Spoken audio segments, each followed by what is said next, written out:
This is a story of two friends who were peanut enthusiasts.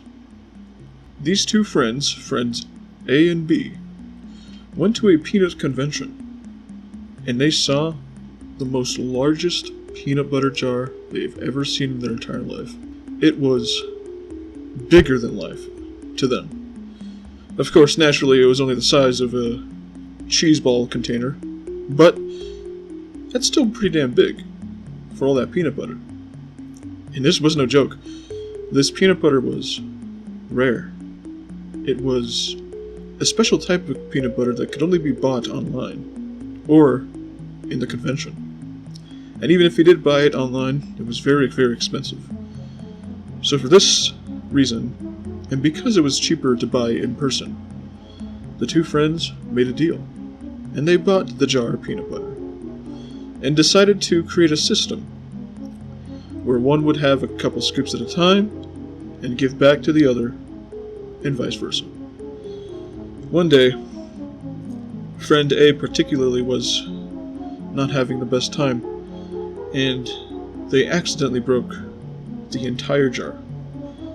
And all that peanut butter was still good, but it needed a new jar, and they felt really bad about it, so they went to friend B, and they told him the situation. And friend B, being very understanding, heard them out, and decided to help them, because they made a deal. And so a new jar was born for the peanut butter, and everything was good. They continued their exchange throughout the years, so much so that it just became natural to them to exchange this peanut butter like this. Others will think it's kind of interesting the way that they treat it. For usually you'd expect someone just to have a peanut butter jar of their own, but this was special. Then, on one day, friend A was using some of the peanut butter, and they gave back the jar of peanut butter to friend B. But they gave it back to them without saying much. And friend B was like, "What's the problem?" And friend A started talking about Nutella and other various similar things to peanut butter, and how more interesting they were.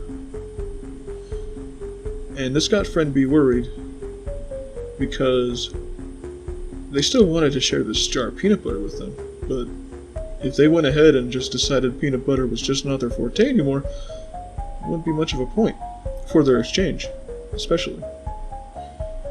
So they went on with their lives, as per usual, and then one day friend B was taking back the jar to friend A, and friend A accepted it without saying much, and friend B went back home.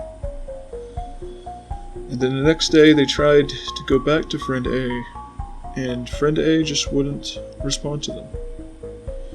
Friend A would refuse to give any of the stuff back, or even let them borrow the jar of peanut butter. The only reasoning being that they just did not care about peanut butter anymore. But friend B was confused. If you don't care, then why are you keeping it to yourself? I thought that we made a deal for exchanging.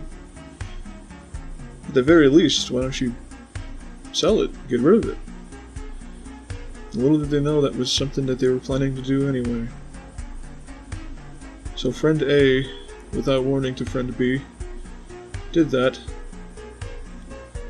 And as much as friend B tried to make a point to them that the peanut butter was a tradition for them, friend A insisted that just something had to change. And it had occurred to friend B that friend A just simply stopped giving a fuck. And there was not much they could really do. Neither of the friends said anything to each other. They never said anything. They never discussed if something was going to change. For some reason, this was just it. Even though before there was no issue, there suddenly is.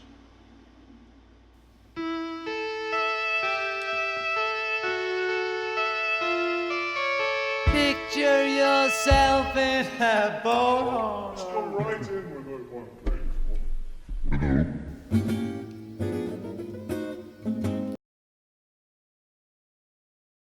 Sources say that peanut butter jar was found in a dump recently, so I'm not sure what that's supposed to be about.